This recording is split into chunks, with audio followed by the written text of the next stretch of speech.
O problema do Brasil não são os políticos corruptos. É você que não sabe votar. E se você acha que eu tô errado, é melhor você passar esse vídeo, porque você não vai gostar de nada do que eu vou falar aqui.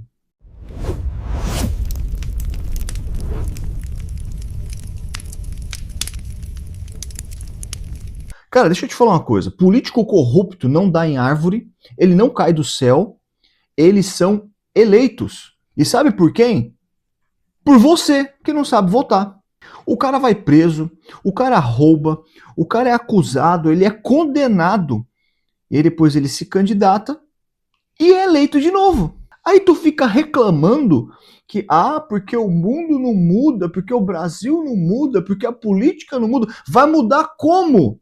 Se o brasileiro insiste em continuar colocando os mesmos políticos corruptos, os mesmos políticos com discurso vazio, os mesmos políticos incompetentes. Tem uma frase clássica, que é uma frase de internet, eu não sei, falam que foi Einstein que disse isso, outros falam que foi fulano e tal, não importa.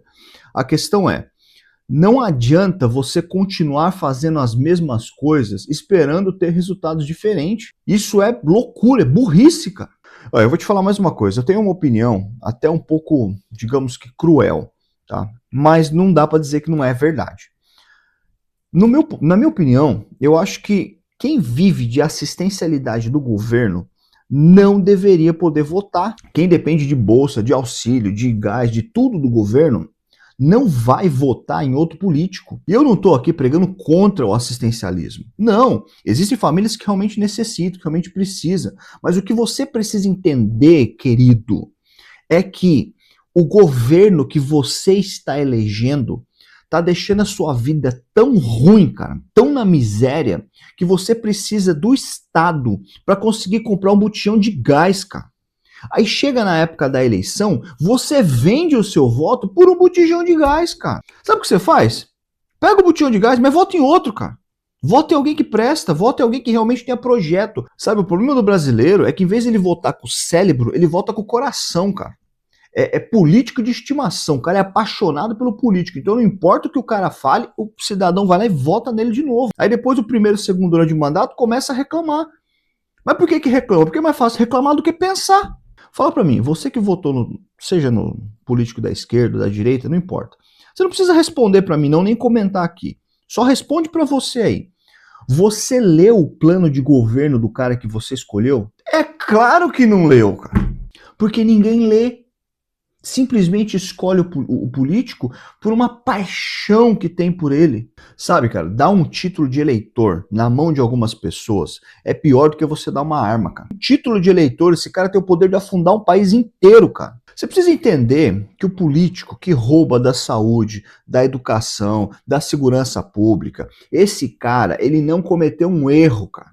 Esse cara, ele escolheu ferrar com a sua vida. Porque ele tá mais preocupado com os interesses dele do que com você, cara. Então vê se acorda pra vida e para de votar nos mesmos caras a vida inteira. E tem mais, não é só aquele que recebe um auxílio do governo que não deveria votar. Na minha opinião, funcionário público também não deveria ter o direito de votar.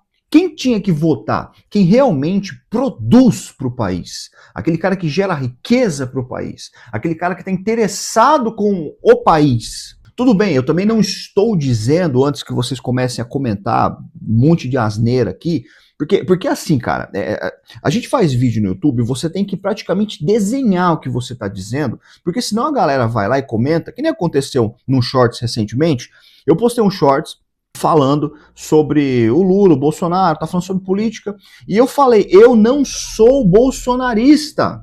Aí você sabe o que o cara comentou? Ele comentou me zoando porque eu era bolsonarista. Eu acabei de falar que eu não sou bolsonarista. O problema é que se você hoje em dia fala mal do Bolsonaro, então você é petista. Se você fala mal do PT, você é bolsonarista. E se eu não quiser ser nenhum dos dois? Sei lá, e se eu quiser votar no Partido da Missão? E se eu quiser votar no Renan Santos? E aí? Não posso? Essa é outra coisa também que enche o saco na política brasileira, essa polarização. Não, se você falar mal do Bolsonaro, então você é Lula. Se você falar mal do Lula, você é Bolsonaro. E se eu quiser falar mal dos dois? E se eu quiser concordar com os dois? Qual o problema? E se eu quiser olhar para alguma coisa que o Lula fez e falar assim, pô, isso aqui foi bom? Até hoje eu não achei nada, mas deve ter. E se eu quiser olhar pro Bolsonaro e falar assim, pô, eu não concordo com isso que o Bolsonaro... Eu não concordo com 100% que o Bolsonaro fala. O problema é que eu discordo de 100% de tudo que o Lula fala. Voltando aqui ao foco, eu não estou dizendo que eu sou contra assistencialismo. Eu não estou dizendo que eu sou contra funcionário público. Não é isso. Mas existe o conflito de interesse. Se você tem um juiz que ele é vítima de um caso, ele não pode julgar esse caso, porque existe um conflito de interesses. Tudo bem que não é isso que acontece, né? A gente sabe que não é assim que funciona, mas deveria ser. Da mesma forma que deveria ser para quem vive de assistencialismo, para quem é funcionário público. Esses caras não deveriam votar. Por quê? Porque existe um conflito de interesse. Eu não estou dizendo que essas pessoas não prestam, não é isso. Mas eu estou dizendo que existe sim um conflito de interesses. Pelo amor de Deus, seja coerente na hora de escolher o seu candidato. Porque o político, ele é o reflexo do eleitor. Você escolheu esses políticos. Ele só é um reflexo seu. Cara, você pode até não gostar de mim, tudo bem. Eu admiro quem não gosta de mim. Eu sei que não é fácil gostar de mim. Mas deixa eu te falar uma coisa. Em vez de você fazer que nem a maioria dos retardados que tá na internet e atacar a pessoa, ataca as ideias. Comenta aí. Prova pra mim que eu tô errado. Então é isso aí, galera. Vamos parar de reclamar e vamos começar a pensar. Tamo junto. Até o próximo vídeo, galera.